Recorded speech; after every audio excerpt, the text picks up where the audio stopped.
करें S block element की, तो एस ब्लॉक में दो टाइप के एलिमेंट्स होते हैं, एक अल्कली मेटल है ना, और एक होता है अल्कलाइन मेटल। ठीक है, अल्कलाइन मेटल। ठीक है बच्चों, अब देखिए अल्कली मेटल कौन कौन से होते हैं। अल्कली मेटल होते हैं lithium, sodium, potassium, rubidium, caesium, francium. ठीक है, अल्कली मेटल का इलेक्ट्रॉनिक कॉन्फ़िगरेशन क्या होता है, NS1 है ना, लास्ट इलेक्ट्रॉन में लास्ट शेल में एक इलेक्ट्रॉन होता है, और क्योंकि एस ब्लॉक एलिमेंट है तो एस शेल में एक इलेक्ट्रॉन होता है। यहाँ पर लास्ट शेल में, लास्ट शेल ऑफ कोर्स ऐसे ही होगा क्योंकि एस ब्लॉक है, और इसमें 2 होते हैं है ना, इलेक्ट्रॉन 2 होते हैं। तो अगर हम अल्कली मेटल का इलेक्ट्रॉनिक कॉन्फ़िगरेशन देखें तो वो होता है NS1, N is a number of shell, और अल्कलाइन मेटल का जो इलेक्ट्रॉनिक कॉन्फ़िगरेशन होता है वो NS2 होता है, where N is again the number of shell. ठीक है, और यहाँ पर ये कौन कौन से होते हैं बताइए मुझे, beryllium, magnesium, calcium, strontium, barium, radium.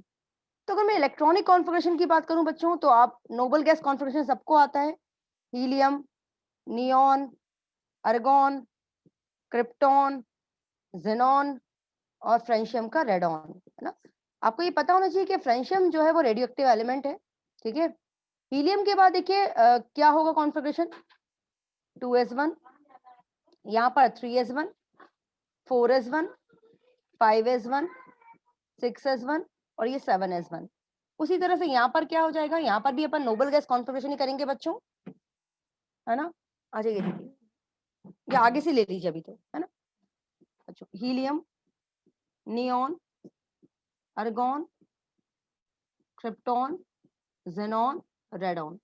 इसका वैलेंस कॉन्फ़िगरेशन क्या होगा बताइए, 2s2, 3s2, 4s2, 5s2, 6s2 और 7s2।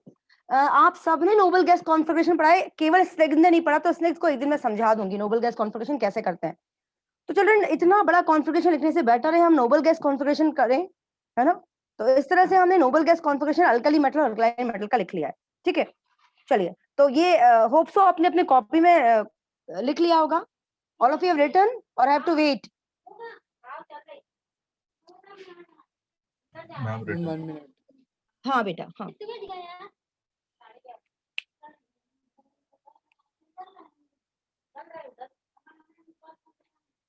जपनीत has not join, Jay has not join, और किसने ज्वाइन नहीं किया अभी तक, रानिया, रानिया ने भी ज्वाइन नहीं किया, राइट। मैम रान्या वो बाहर गई है इसलिए वो ज्वाइन नहीं कर पाएगी। अच्छा, ओके ओके बेटा।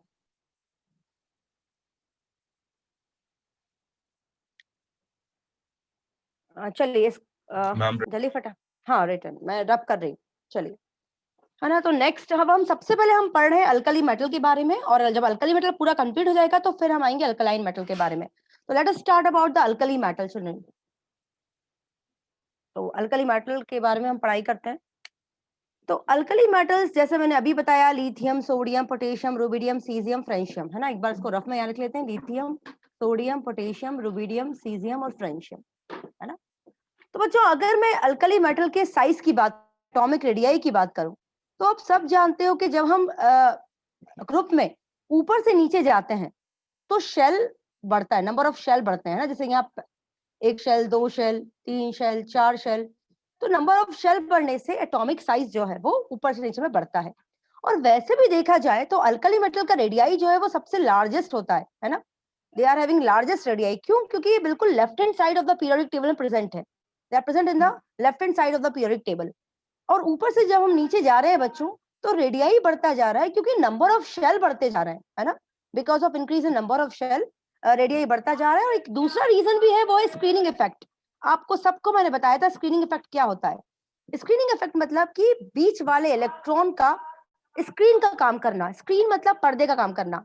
जैसे मैंने आपको एग्जांपल भी दिया था कि अगर एक टीचर एक न्यूक्लियस है क्लासरूम में और बच्चे इलेक्ट्रॉन्स हैं, तो अगर बीच वाले इलेक्ट्रॉन्स या बीच वाले बच्चे बहुत सारे होंगे तो ऑफ कोर्स टीचर का होल्ड जो है वो लास्ट वाले इलेक्ट्रॉन या लास्ट वाले बेंच पे बैठे बच्चे पे नहीं होगा। दैट मींस जो बीच वाले बच्चे वो क्या काम कर रहे हैं, स्क्रीन का काम कर रहे हैं, है ना। तो बिकॉज ऑफ द स्क्रीन या बिकॉज ऑफ दैट शील्ड, जो न्यूक्लियस का होल्ड है आउटर मोस्ट इलेक्ट्रॉन पे वो कम होता जाता है, और ये भी एक रीजन है कि why in a group from top to bottom radii जो है वो बढ़ता जाता है। ठीक है, तो ग्रुप में रेडियाई दो कारण से बढ़ता है, एक तो नंबर ऑफ शेल बढ़ते हैं इसलिए बढ़ता है, और दूसरा because of screening effect. Screening effect मतलब जब हम ऊपर से नीचे जाते हैं तो बीच वाले इलेक्ट्रॉन्स बढ़ते जाते हैं, जो एक स्क्रीन का काम करते हैं, जो एक पर्दे का काम करते हैं, जिसके कारण न्यूक्लियस का होल्ड जो है वो आउटरमोस्ट इलेक्ट्रॉन पे कम होता जाता है और रेडियाई जो है वो एक्सपांड होता जाता है। तो this is about the atomic radii बच्चों। तो एटॉमिक रेडियाई के बारे में के बाद में हम अभी लिख लेंगे, पहले इसके बाद हम बात करते हैं, we talk about the ionisation enthalpy, है ना। तो आयोनाइजेशन एंथैल्पी अभी हमें 3-4 दिन पहले ही टॉपिक पढ़ा था, है ना। क्या होता है कि the amount of energy which is required to take out the electron from the atom, है ना, वो एनर्जी जो किसी भी एटम में से इलेक्ट्रॉन को निकालने के लिए यूज होती है बच्चों, उसे बोलते हैं आयोनाइजेशन एंथैल्पी। अब ऑब्वियस सी बात है, मैंने आपको बताया कि जो एस ब्लॉक के एलिमेंट या जो अल्कली मेटल्स होते हैं उनका साइज बहुत बड़ा होता है, और क्योंकि उनका साइज बहुत बड़ा होता है तो बहुत ही न्यूक्लियस का जो होल्ड होता है आउटर मोस्ट इलेक्ट्रॉन पे वो बहुत कम होता है। तो आउटर मोस्ट इलेक्ट्रॉन जो है उसको निकालना हमारे लिए बहुत आसान होता है, मतलब बहुत हम कम एनर्जी देंगे और हम इलेक्ट्रॉन आसानी से निकाल लेंगे। तो हम ये कह सकते हैं कि अल्कली मेटल की जो फर्स्ट आयोनाइजेशन एंथैल्पी होती है वो बहुत ही कम होती है because of their large size, है ना। और अगर मैं बात करूं सेकंड आयोनाइजेशन एंथैल्पी की बच्चों, जैसे मैंने आपसे कहा लिथियम की पहली आयोनाइजेशन एंथैल्पी, तो लिथियम की हम पढ़ भी चुके हैं, इसका कॉन्फ़िगरेशन क्या होता है 1s2 2s1, है ना। उसी तरह से अगर लिथियम का सोडियम की बात करें तो इसका कॉन्फ़िगरेशन क्या होता है 1s2 2s2 2p6 3s1। तो बच्चों यहाँ पर अगर आप पहला इलेक्ट्रॉन निकाल लोगे 2s1 तो उसको निकालना बहुत आसान है, और पहला इलेक्ट्रॉन निकालने के बाद क्या लिथियम किसमें कन्वर्ट हो जाएगा, लिथियम पॉजिटिव में, और लिथियम पॉजिटिव का कॉन्फ़िगरेशन क्या हो जाएगा 1s2। अब आप मुझे बताइए कि सेकंड इलेक्ट्रॉन निकालना बहुत कठिन है, बहुत टफ है, व्हाई, बिकॉज अब सेकंड इलेक्ट्रॉन निकालना है तो ये स्टेबल कॉन्फ़िगरेशन में से इलेक्ट्रॉन निकालना पड़ेगा, और आप सब जानते हो कि अगर इलेक्ट्रॉनिक कॉन्फ़िगरेशन बहुत स्टेबल है तो उसमें से इलेक्ट्रॉन को निकालना बहुत कठिन होता है बच्चों, बहुत टफ होता है। उसी तरह से अगर आप सोडियम की बात करो तो देखिए सोडियम में भी आप पहला इलेक्ट्रॉन आसानी से निकाल लोगे, राइट, है ना, थर्ड शेल में से इलेक्ट्रॉन निकाल रहे हो आसानी से निकाल लोगे, लेकिन पहला इलेक्ट्रॉन निकालने के बाद जो आयन बनेगा वो क्या बनेगा, सोडियम पॉजिटिव। अब देखिए इसका कॉन्फ़िगरेशन क्या होगा, इसका कॉन्फ़िगरेशन होगा 1s2 2s2 2p6। नाउ इसका स्टेबल कॉन्फ़िगरेशन है ना बच्चों, now it is having the stable configuration, now it is very difficult to take out the electron from this stable configuration बेटा, है ना, क्योंकि आप सब जानते हो कि जो स्टेबल कॉन्फ़िगरेशन होता है, जो नोबल गैस कॉन्फ़िगरेशन होता है, जो हाफ फिल्ड और फुली फिल्ड ऑर्बिटल्स होते हैं वो काफी स्टेबल होते हैं, उनमें से निकालना इलेक्ट्रॉन निकालना इट्स वेरी टफ, आपको बहुत सारी एनर्जी देनी पड़ेगी। तो आप कह सकते हो कि अल्कली मेटल की फर्स्ट आयनाइजेशन एंथैल्पी तो बहुत ही कम होती है, but if we talk about the second ionisation enthalpy children तो वो बहुत ज्यादा होती है, because after removing one electron alkali metal acquire the stable electronic configuration, है ना। अल्कली मेटल वैसे भी मोनो पॉजिटिव आयन कन्वर्ट में हो जा रहे हैं, आपको पता है ना इलेक्ट्रॉन कम है और न्यूक्लियर चार्ज ज्यादा है, तो वैसे भी न्यूक्लियर चार्ज पर इलेक्ट्रॉन ज्यादा बढ़ जाएगा इलेक्ट्रॉन निकालने के बाद, तो वैसे भी तो सेकंड आयनाइजेशन एंथैल्पी हमेशा फर्स्ट से ज्यादा होती है। बट इस केस में दो रीजन है, एक तो ऑफ कोर्स न्यूक्लियर चार्ज पर इलेक्ट्रॉन बढ़ रहा है क्योंकि इलेक्ट्रॉन कम हो गया न्यूक्लियर चार्ज बढ़ गया, तो न्यूक्लियर चार्ज पर इलेक्ट्रॉन बढ़ गया तो वैसे भी उसको इलेक्ट्रॉन को निकालना कठिन है, और ऊपर से इसका इलेक्ट्रॉनिक कॉन्फ़िगरेशन जो है वो भी स्टेबल है। तो दो रीजन है कि why second ionisation enthalpy of alkali metal is quite more या क्वाइट हाई। आप सबको समझ में आया जो मैंने समझाया, आपको कोई डाउट है या मैं फिर से समझाऊं? यस बच्चों, speak out please, am I audible to all of you? Yes ma'am. Yes ma'am. आपको एक रिपीटेशन चाहिए या आपको समझ में आ गया? एक बार और रिपीट कर दूं? मैम कर दो।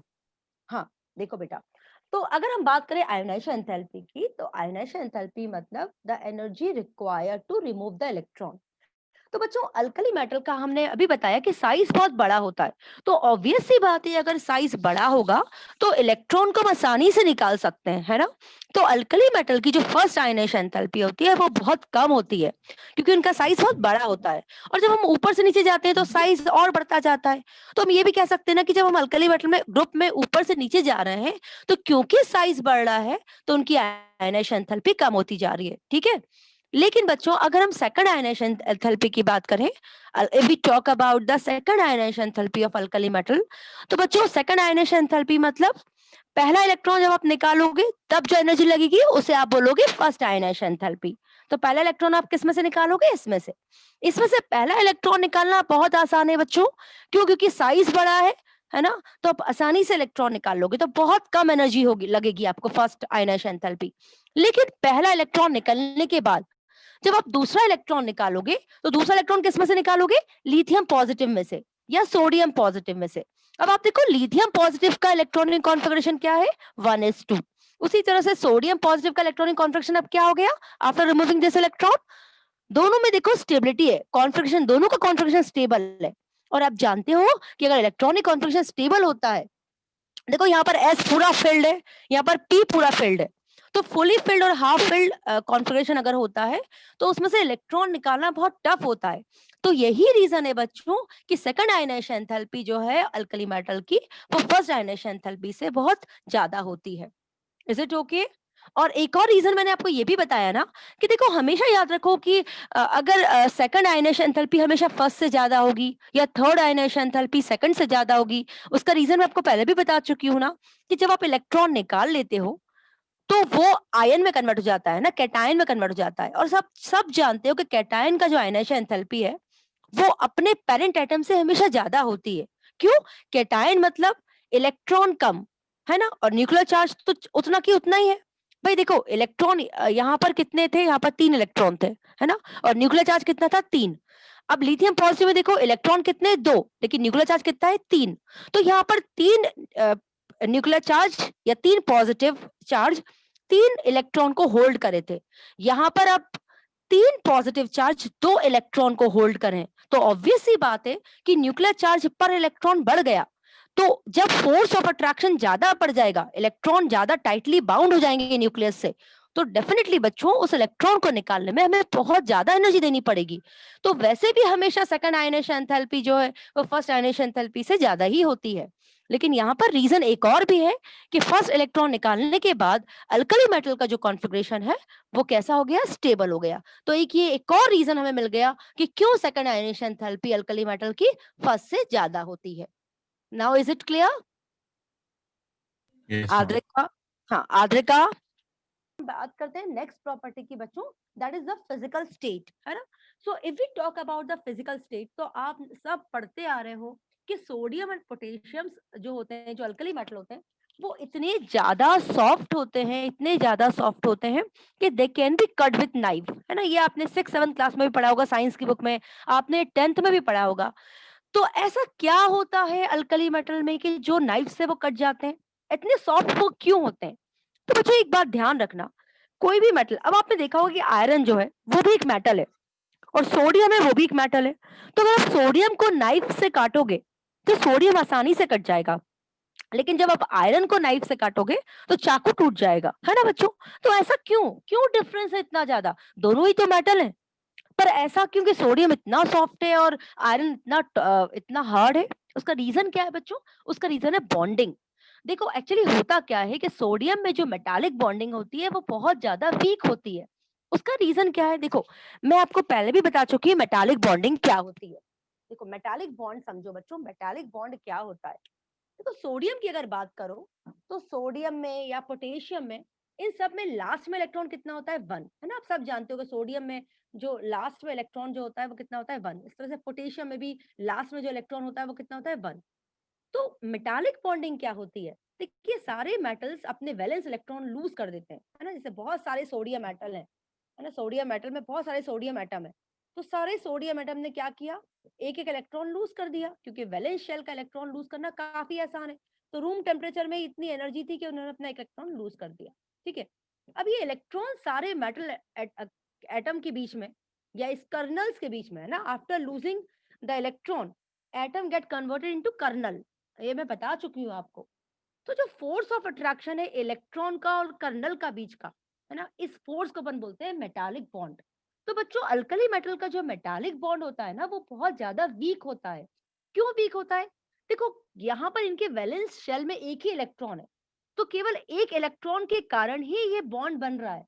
तो ऑब्वियस सी बात है कि साइज इतना बड़ा है, कर्नल का साइज आप जानते हो ना, अल्कली मेटल सबसे लेफ्ट हैंड साइड में प्रेजेंट है पीरियोडिक टेबल के, तो लेफ्ट हैंड साइड में प्रेजेंट है मतलब साइज बहुत बड़ा होगा, क्योंकि हम जानते हैं जब हम लेफ्ट टू राइट जाते हैं तो साइज छोटा होता जाता है, तो जो सबसे लेफ्ट में है वो सबसे बड़ा होगा, है ना बच्चों। तो यहाँ पर देखो इनका साइज भी बहुत बड़ा है और ऊपर से इनके आउटर मोस्ट शेल में केवल एक ही इलेक्ट्रॉन है, तो ऑब्वियस सी बात है जो इनका फोर्स ऑफ अट्रैक्शन होगा, जो इन मेटल की जो बॉन्डिंग होगी, जो मेटालिक बॉन्डिंग होगी, वो कैसी होगी, बहुत वीक होगी। And because of very very weak metallic bonding they can be cut with knife, and because of very weak metallic bonding इनका मेल्टिंग और बॉइलिंग पॉइंट जो होता है वो बहुत ही कम होता है। ऑब्वियस सी बात है अगर मेटालिक बॉन्ड, अगर इनकी बॉन्डिंग वीक होगी तो वो जल्दी मेल्ट हो जाएंगे बच्चों। तो यही रीजन है कि जैसे हम ऊपर से नीचे जाते हैं इनकी मेटालिक बॉन्डिंग जो है वो वीक होती जाती है। क्यों वीक होती जाती है, क्योंकि एटम का साइज बढ़ता जाएगा, तो जितना ज्यादा एटम का साइज बढ़ेगा उसका फोर्स ऑफ अट्रैक्शन, इलेक्ट्रॉन का और उनके बीच का फोर्स ऑफ अट्रैक्शन वीक होता जाएगा और मेल्टिंग एंड बॉइलिंग पॉइंट भी ऊपर से नीचे जाने में कम होता जाएगा। तो जब हम ऊपर से नीचे जा रहे हैं तो कर्नल का साइज बढ़ रहा है, इसलिए मेटालिक बॉन्डिंग जो है वो वीक होती जा रही है ना। तो ऊपर से नीचे जाने में मेटालिक बॉन्ड वीक होता जाएगा, मतलब सॉफ्टनेस मेटल की बढ़ती जाएगी। आपने देखा होगा सीजियम अपने हाथ में ही मेल्ट हो जाता है, अपने हाथ की गर्मी से ही सीजियम मेल्ट हो जाता है, मतलब मेटालिक बॉन्डिंग वीक होती जा रही है तो सॉफ्टनेस बढ़ती जा रही है बच्चों। और बच्चों इसलिए इनका मेटालिक और बॉइलिंग मेल्टिंग पॉइंट और बॉइलिंग पॉइंट भी ऊपर से नीचे जाने में कम होता जा रहा है, मतलब सबसे ज्यादा मेल्टिंग और बॉइलिंग पॉइंट किसका होगा, लिथियम का होगा। एम आई क्लियर अदिति, आपको समझ में आया अदिति?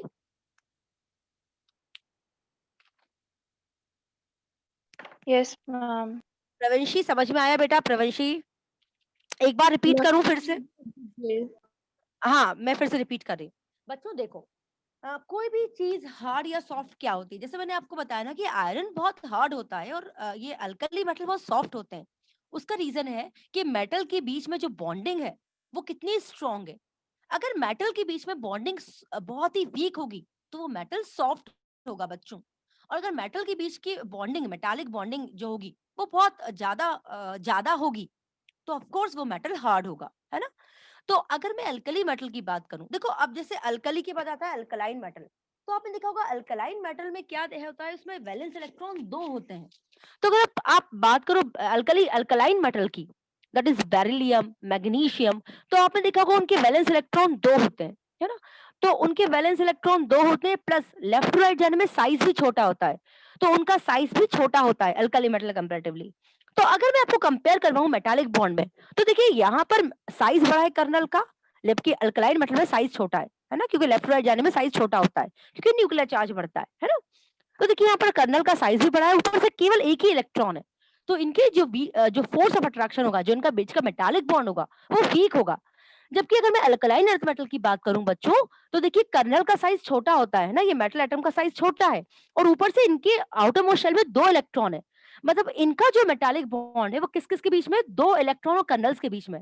तो ऑब्वियस सी बात है जितने ज्यादा इलेक्ट्रॉन्स होंगे उनका फोर्स ऑफ अट्रैक्शन उतना ज्यादा होगा, और फोर्स ऑफ अट्रैक्शन अगर ज्यादा होगा तो मतलब वो हार्ड होंगे। तो यही रीजन है कि अल्कलाइन मेटल जो है वो अल्कली मेटल कंपैरेटिवली हार्ड होते हैं, है ना, क्योंकि उनके कर्नल का साइज छोटा होता है और ऊपर से उनके आउटर मोस्ट शेल में 2 इलेक्ट्रॉन है। तो जो फोर्स ऑफ अट्रैक्शन है, ऑब्वियस सी बात है इनका फोर्स ऑफ अट्रैक्शन 2 इलेक्ट्रॉन का और कर्नल का साइज छोटा है तो इनका फोर्स ऑफ अट्रैक्शन ज्यादा होगा। जबकि अल्कली के मेटल में कर्नल का साइज जो है वो बड़ा है और इलेक्ट्रॉन आउटर मोस्ट शेल में केवल एक ही है, तो इनका जो फोर्स ऑफ अट्रैक्शन होगा वो वीक होगा और अल्कलाइन मेटल में जो फोर्स ऑफ अट्रैक्शन होगा वो स्ट्रांग होगा। तो यही रीजन है बच्चों कि अल्कली मेटल जो होते हैं वो बहुत सॉफ्ट होते हैं, they can be cut with knife, और इनका मेल्टिंग एंड बॉइलिंग पॉइंट बहुत ही कम होता है, क्योंकि अगर इनके बीच की बॉन्ड बहुत वीक है तो बहुत जल्दी मेल्ट हो जाएंगे। और अगर हम ऊपर से नीचे जाते हैं तो साइज बढ़ता जाता है, और अगर साइज बढ़ता जाएगा तो ऑब्वियस सी बात है जितना साइज बढ़ेगा उनका जो बॉन्ड है वो उतना वीक होता जाएगा। ऑब्वियस सी बात है ना, क्योंकि डिस्टेंस बढ़ेगा, है ना, कर्नल के साइज का, कर्नल का और इलेक्ट्रॉन के बीच का डिस्टेंस बढ़ेगा, तो ऑब्वियस सी बात है जब हम ऊपर से नीचे जाएंगे तो फोर्स ऑफ अट्रैक्शन वीक होता जाएगा, मतलब हम ऊपर से नीचे जाएंगे तो मेल्टिंग और बॉइलिंग पॉइंट जो है बच्चों वो क्या होता जाएगा, कम होता जाएगा, है ना प्रवंशी? Yes ma'am. कोई है जो इसको रिपीट करेगा, जैसे स्निग्ध आप करोगे क्योंकि बाकी और कोई। हम बात करते हैं ऑक्सीडेशन स्टेट की, तो सारे अल्कली मेटल जो हैं वो +1 ऑक्सीजन स्टेट शो करते हैं, क्योंकि आप सब देख रहे हो उनके आउटर मोस्ट शेल में केवल एक ही इलेक्ट्रॉन है।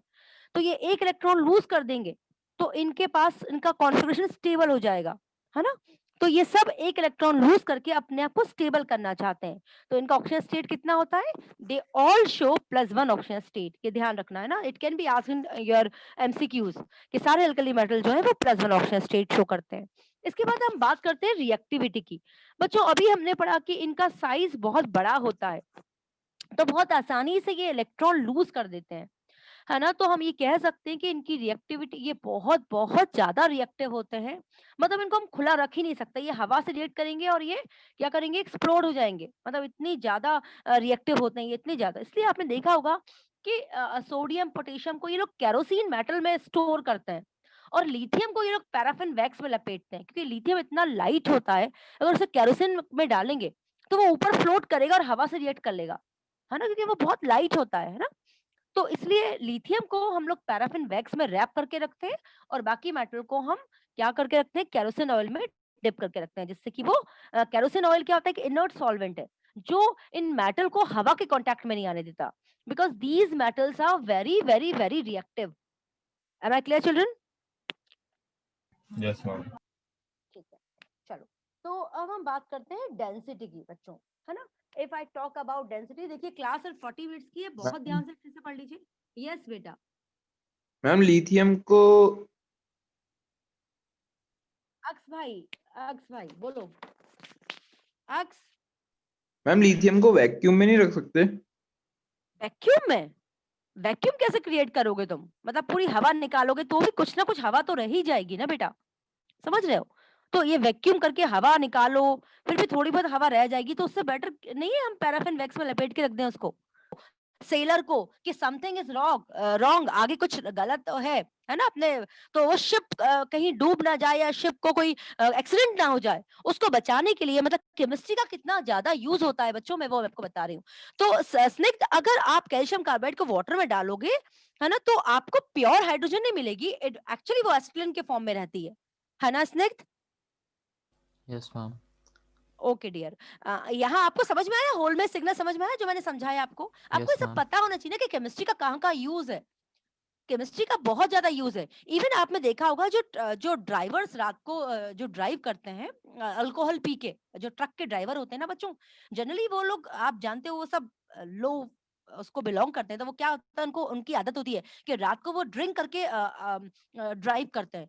तो पुलिसमैन क्या करता है आपको पता है? पुलिसमैन वहां भी केमिस्ट्री का यूज करता है। वो क्या करता है, एक K2Cr2O7 पोटेशियम डाइक्रोमेट। अब तुम लोग लैब में नहीं गए, तुम लोग जाते तो तुम लोग देखते, वो लोग क्या करते हैं कि पोटेशियम डाइक्रोमेट में थोड़ा सा एसिड डाल देते हैं, और वो जो ड्राइवर होता है वो तो झूठ बोलेगा कि उसने ड्रिंक नहीं किया, तो वो उसको बोलते हैं कि तुम इसमें वो करो, क्या इनहेल करो। और पोटेशियम डाइक्रोमेट का कलर जो होता है बच्चों वो ऑरेंज कलर का होता है। तो जब वो ड्राइवर उसे इनहेल करता है तो होता क्या है कि उसमें अल्कोहल होता है। तो अल्कोहल जो होता है वो जो पोटेशियम डाइक्रोमेट है, इट इज ऑक्सीडाइजिंग एजेंट, वो ऑक्सीडाइजिंग एजेंट है। वो अल्कोहल को एसिड में कन्वर्ट कर देता है और खुद रिड्यूस हो जाता है ना, क्रोमियम सल्फेट में, और उसका कलर क्या होता है बच्चों? ग्रीन। तो जैसे ही ऑरेंज कलर का पोटेशियम डाइक्रोमेट ग्रीन कलर में कन्वर्ट होता है, it proves that the driver has drunk, है ना, ड्राइवर ने ड्रंक किया हुआ है। तो यहाँ से समझ में जाता है कि ड्राइवर जो है वो ड्रंकर है, और उसको फिर क्या डंडे पड़ते हैं बहुत ज्यादा। तो केमिस्ट्री की हर जगह यूज होता है, बहुत यूज होता है, ठीक है। तो इवन जो ट्रैफिक पुलिसमैन होते हैं ये भी आप देख रहे हो केमिस्ट्री यूज कर रहे हैं उसका टेस्ट लगाने के लिए। और वो कहाँ से टेस्ट लगाएंगे? तो वो ड्राइव करने नहीं देते, बिकॉज उसमें एक्सीडेंट के काफी चांसेस होते हैं बच्चों। आपको समझ में आई मेरी बात? Yes ma'am. Yes please Aks mute yourself Aks. हाँ बच्चों, तो मैं आपको बता रही थी, मतलब एक्चुअली स्नेक ने थोड़ा सा हम लोग को वो कर दिया, लेकिन जरूरी है कुछ क्वेश्चन पूछना भी जरूरी है, क्योंकि तुम लोग क्वेश्चन नहीं पूछते तो फिर मजा भी नहीं आता ना पढ़ाने में। ऐसा लगता है कि क्योंकि रिपीट तुम लोग करना नहीं चाहते, नहीं मैम मैं नहीं करूंगा रिपीट, वो कहते नहीं मैम मैं नहीं करूंगा, रिपीट करना चाहते नहीं है, क्वेश्चन पूछते नहीं हो, तो मतलब ऐसा लगता है कि जैसे मैं दीवार के साथ सर फोड़ रही हूँ। पता है कभी कभी तो ऐसा लगता है। तो पूछा करो क्वेश्चन, अच्छा लगता है, रिपीट किया करो बेटा, क्लास लाइव होती है उससे, पता है। चलो एनीवेज भाई आप लोग की जैसी मर्जी। हाँ, तो हम आ जाते हैं वापस। तो होता क्या है बच्चों कि हम बात कर रहे थे, किसकी बात कर रहे थे वैसे हम लोग? वैसे हम बात किसकी कर रहे थे? किस प्रॉपर्टी की बात कर रहे थे हम? हाँ हाँ हाँ हाँ हाँ हाँ, we were talking about what children? Density की बात। रिएक्टिविटी। अच्छा रिएक्टिविटी की बात कर रहे हैं, ओके थैंक यू अक्ष। हाँ, तो हम ये बोल रहे थे कि इसलिए यही रीजन है कि ये सारे जो अल्कली मेटल हैं इनको या तो केरोसिन ऑयल में डुबा के रखा जाता है या वैक्स में लपेट करके रखा जाता है, रैप करके दिखाया जाता है, जिससे ये हवा से रिएक्ट नहीं करें। इज इट ओके बच्चों? तो रिएक्टिविटी ध्यान रखना, ये they are very very very very very reactive, और ऊपर से जाने में इनकी रिएक्टिविटी और बढ़ती जाती है ना, क्योंकि साइज बढ़ता जाएगा तो इलेक्ट्रॉन का निकलना और आसान होगा। तो जितनी आसानी से इलेक्ट्रॉन देंगे उतना ज्यादा इनकी इलेक्ट्रो पॉजिटिव करेक्टर ऊपर से नीचे जाने में बढ़ेगा। हम कह सकते हैं इनका मेटालिक करेक्टर ऊपर से नीचे जाने में बढ़ता है, इनका इलेक्ट्रो पॉजिटिव करेक्टर ऊपर से नीचे जाने में बढ़ता है, या फिर हम शॉर्ट फॉर्म में कह सकते हैं इनकी रिएक्टिविटी ऊपर से नीचे जाने में बढ़ती है। Is it okay? Yes, ma'am. Okay dear, now come to the density. अब देखो डेंसिटी की बात करें बच्चों तो आप सब जानते हो कि ऊपर से नीचे जाने में हमारा होता क्या है, इनकी डेंसिटी बढ़ती है। डेंसिटी क्यों बढ़ती है? क्योंकि आप जानते हो डेंसिटी का फॉर्मूला, डेंसिटी होता है density is equals to mass upon volume. तो ऊपर से नीचे जाने में इनका वॉल्यूम भी बढ़ता है और मास भी बढ़ता है, बट कौन ज्यादा बढ़ता है? एटॉमिक मास जो है वो ज्यादा बढ़ता है एज कंपैरेटिव टू वॉल्यूम। तो ऑब्वियस सी बात है लिथियम की जो डेंसिटी होगी, सॉरी सोडियम की जो डेंसिटी होगी वो लिथियम से ज्यादा होगी, ठीक है। फिर रुबिडियम की जो डेंसिटी होगी वो पोटेशियम से ज्यादा होगी, ठीक है। इसके बाद सीजियम की जो डेंसिटी होगी वो रूबियम से ज्यादा होगी। फ्रेंशियम की तो हम बात ही नहीं करेंगे। लेकिन यहाँ पर थोड़ा सा प्रॉब्लम आती है कि सोडियम की डेंसिटी जो है वो पोटेशियम से ज्यादा होती है। देखो अगर एक्सेप्शन नहीं होंगे तो फिर केमिस्ट्री होगी नहीं। एक्चुअली केमिस्ट्री में एक्सेप्शन ही एक्सेप्शन है, और स्पेशली इनऑर्गेनिक केमिस्ट्री में तो बहुत एक्सेप्शन है। तो मैंने क्या बोला आपसे कि ऊपर से जाने में डेंसिटी बढ़ती है, लेकिन एक एक्सेप्शन क्या है कि पोटेशियम जो है उसकी डेंसिटी कम होती है सोडियम से, या आप ये कह सकते हो कि पोटेशियम इज मोर लाइटर, है ना, डेंसिटी का मतलब लाइट होना। तो potassium is lighter than sodium. उसका रीजन ये है कि पोटेशियम का वॉल्यूम बहुत ज्यादा बढ़ जाता है। देखो मैं आपको फिर बता रही हूँ, डेंसिटी इज इक्वल टू क्या होता है, मास अपॉन वॉल्यूम। तो हम देख रहे हैं कि हर जगह मास प्रीडोमिनेटिंग है ना, मास बढ़ता जा रहा है इसलिए डेंसिटी बढ़ती जा रही है। बट यहाँ पर पोटेशियम का वॉल्यूम इतना ज्यादा बढ़ जाता है बच्चों कि वो एटॉमिक मास को डोमिनेट कर जाता है। तो यही रीजन है कि सोडियम की जो डेंसिटी है वो पोटेशियम से ज्यादा होती है। Is it clear children? सबको समझ में आया? बोलो ना हाँ। मैं फिर से समझा दूं? मैं फिर से समझा रही हूँ। देखो बच्चों, actually density is equals to होता है मास अपॉन वॉल्यूम। हमें पता है हम ऊपर से जा रहे हैं तो मास बढ़ता जा रहा है ना, एटॉमिक मास बढ़ता है ना। आप देख रहे हो ना लिथियम का कितना होता है एटॉमिक मास, 3 है ना। सोडियम का कितना होता है मुझे बताओ, मास कितना होता है सोडियम का? यस बच्चों, कितना होता है सोडियम का मास? सोडियम का मास बताओ कितना होता है एटॉमिक मास? चलो एटॉमिक नंबर बता दो। अच्छा एटॉमिक नंबर तो पता होगा ना, what is atomic number? What is atomic number of potassium? 19. 19। अब देखो, अब आप मुझसे बोलोगे कि मैम ऐसा तो हम कहाँ तक याद करें, 19 तक तो हमें याद है, उसके बाद हम कैसे याद करें? तो बच्चों एक बात ध्यान रखो, यहाँ पर 37. 8 है ना, जो भी होगा इसमें 18 आप प्लस कर दोगे तो रुबिडियम का 37. आपका हाँ कितना 37। 37. तो मतलब हाँ, तो 19 में आप 18 प्लस करोगे तो 37 आएगा। 37 में फिर आप 18 प्लस करो कितना 55. आएगा? 37 में 18 प्लस करो कितना आ रहा है? 65 है ना। और इसमें आप 32 प्लस करो 55। इसमें आप फिर 32 प्लस करो कितना आएगा? इसमें 32 प्लस है ना 87। तो इस तरह से आप कैसे कर सकते, एटॉमिक नंबर कैसे निकाल सकते हो? मैजिक नंबर से, है ना। 8 8 18 18 32 आप इस तरह से प्लस करते जाओगे तो आपको एटॉमिक नंबर पता चलता जाएगा। ठीक है बच्चों, चलो। तो मैं आपसे क्या बोल रही हूँ, आप देख रहे हो ना ऊपर से जाने में क्या होता है, मास बढ़ता जा रहा है, एटॉमिक मास बढ़ता जा रहा है, एटॉमिक नंबर बढ़ता जा रहा है, तो ऑब्वियस सी बात है डेंसिटी बढ़ती जा रही है। लेकिन एक एक्सेप्शन है बच्चों कि पोटेशियम की जो डेंसिटी होती है वो सोडियम से कम होती है। हालांकि पोटेशियम का मास ज्यादा है सोडियम से, पर उसका वॉल्यूम भी तो बहुत ज्यादा है।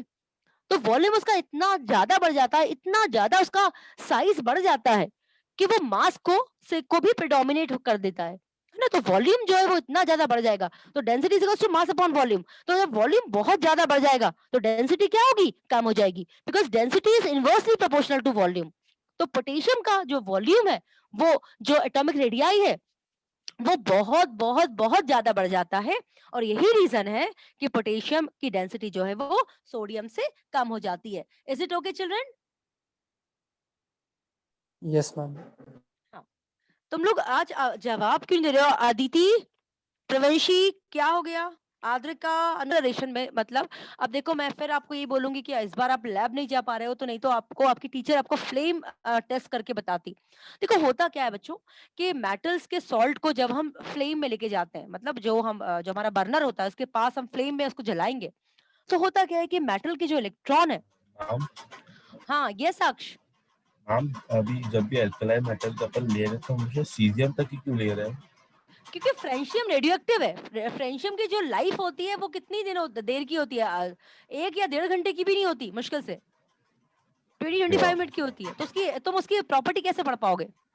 वो तो रेडियोएक्टिव है ना यस बेटा मैम वो डिके हो जाता है टूट जाता है। चलो तो अब हम वापस हाँ फ्लेम टेस्ट पे आ रहे थे तो हमने कहा था कि जब आप सॉल्ट को जब हीट करोगे तो फ्लेम की जो एनर्जी होती है ना बच्चों वो इलेक्ट्रॉन को एक्साइट कर देती है। मतलब इलेक्ट्रॉन जब एनर्जी एब्जॉर्ब करता है ना फ्लेम आप हीट एनर्जी दे रहे हो ना उसको आप उसको हीट कर रहे हो तो उसको हीट एनर्जी दे रहे हो तो जो आउटर मोस्ट शेल का जो एक इलेक्ट्रॉन होता है वो एनर्जी एब्जॉर्ब कर लेता है और जब वो एनर्जी एब्जॉर्ब करता है तो आप सब जानते हैं वो हाई एनर्जी शेल में जाएगा है ना। जैसे सपोज करो अपने एटॉमिक स्ट्रक्चर में पढ़ा है सपोज करो इलेक्ट्रॉन जो है वो कहाँ था सेकंड शेल में था उसकी एनर्जी कितनी थी दो एनर्जी थी सपोज और आपने उसको फ्लेम की एनर्जी दी। फ्लेम की एनर्जी दी मतलब सपोज करो फ्लेम में से उसने 4 एनर्जी निकाल और एब्जॉर्ब कर ली। अब उसकी एनर्जी कितनी होगी 6। अब वो कुछ शेल में जाएगा उस शेल में जाएगा जिस शेल की एनर्जी कितनी है 6 है लेकिन वापस विद इन माइक्रो सेकंड वो अपने घर वापस आएगा और जब वो अपने घर वापस आएगा बच्चों तो जितनी एनर्जी उसने एब्जॉर्ब की थी ना वो उतनी एनर्जी रिलीज कर देगा। आप समझ रहे हो? देखो पहले इसकी एनर्जी कितनी थी 2 है ना। फ्लेम में आपने इसको फ्लेम हीट किया तो फ्लेम की एनर्जी इसने एब्जॉर्ब करी तो 2 से इसकी एनर्जी कितनी होगी 6 होगी। अब ये किस शेल में जाएगा उस शेल में जिसकी एनर्जी 6 थी तो ये उसमें चला गया लेकिन विद इन माइक्रो सेकंड थोड़ी देर बाद ये वापस अपने घर आएगा और जब ये अपने घर आएगा जो उसका ये घर है ये वही अपने घर में ही आएगा। जब अपने घर आएगा तो जितनी एनर्जी इसने एब्जॉर्ब की थी उतनी वो एमिट करेगा in the form of light radiation. Light radiation के फॉर्म में उतनी एनर्जी वो वापस देगा बच्चों और वही कलर का हमको वो दिखेगा। ये पढ़ चुके हैं हम एटॉमिक स्ट्रक्चर में कि जब भी हम मेटल को एनर्जी देते हैं तो मेटल के इलेक्ट्रॉन एनर्जी एब्जॉर्ब करते हैं। एनर्जी एब्जॉर्ब करके वो हाई एनर्जी स्टेट पे जाते हैं। हाई एनर्जी स्टेट जाने के बाद वो वापस जब अपने घर आते हैं तो जितनी एनर्जी उन्होंने एब्जॉर्ब की थी उतनी वो एमिट करते हैं in the form of light radiation. Light radiation के फॉर्म में उतनी एनर्जी वो छोड़ते हैं और जिस एनर्जी को जो एनर्जी वो छोड़ेंगे जितनी एनर्जी वो छोड़ेंगे वो उसी कलर के दिखते हैं हमको। ये तो लिथियम जो है हमें वो कौन से कलर का दिखता है? लिथियम हमें दिखता है रेड कलर का है ना। सोडियम हमें कौन से कलर का दिखता है? येलो गोल्डन येलो कलर का। पोटेशियम हमें वायलेट कलर का दिखता है ना। पोटेशियम कौन से कलर का दिखता है? वायलेट कलर का। रुबिडियम भी हमें डार्क वायलेट कलर का दिखता है ना। और सीजियम हमें ब्लू कलर का दिखता है। तो स्नेक तुमने ये चैप्टर नहीं पढ़ा पर स्नेक तुम समझ लो कि स्नेक जब भी अपन इलेक्ट्रॉन जैसे सपोज करो स्नेक इलेक्ट्रॉन सेकंड शेल में और हर एक शेल की अपनी एक एनर्जी होती है स्नेक। तो सपोज करो स्नेक सेकंड शेल की एनर्जी जब सपोज करो 4 है और इलेक्ट्रॉन जो सेकंड शेल में घूम रहा है तो उसकी एनर्जी भी 4 ही होगी स्नेक। लेकिन जब मैंने उसको फ्लेम में से उसे हीट किया तो वो इलेक्ट्रॉन एनर्जी एब्जॉर्ब करेगा। जितनी हीट में दे रही हूँ उसको एनर्जी एब्जॉर्ब कर लेगा। तो सपोज करो स्नेक उसने एनर्जी 2 एनर्जी एब्जॉर्ब कर ली तो पहले उसकी एनर्जी 4 थी अब उसने 2 एनर्जी एब्जॉर्ब की तो उसकी एनर्जी होगी 6। तो स्नेक वो उस शेल में जाएगा जिस शेल की एनर्जी 6 है ना। स्नेक सपोज करो स्नेक ऐसा होता है सपोज करो ये पहला शेल है ये न्यूक्लियस है ना। स्नेक पहले शेल की एनर्जी 2 है दूसरे शेल की एनर्जी सपोज करो 4 है और तीसरे शेल की एनर्जी 6 है ठीक है। अब सपोज करो स्नेक इलेक्ट्रॉन है इस शेल में प्रेजेंट है ये इलेक्ट्रॉन है ठीक है स्नेक। तो इस शेल की एनर्जी 2 है मतलब इस इलेक्ट्रॉन की एनर्जी भी 2 है। अब तुमने बाहर से इसको एनर्जी दी बच्चों लेस देन 1 मिनट बचा है ठीक है। इसके बाद हम कल ज्वाइन करेंगे। तो तुम जब इसको एनर्जी दोगे तो एनर्जी एब्जॉर्ब करके सपोज करो उसने 2 एनर्जी एब्जॉर्ब कर ली तो अब इसकी एनर्जी कितनी होगी 4 तो ये किसमें चला गया? आपकी आवाज नहीं आ रही है। अच्छा सपोज करो 2 एनर्जी एब्जॉर्ब कर ली इसने तुमने फ्लेम की एनर्जी दी और उसने सपोज करो 2 अमाउंट ऑफ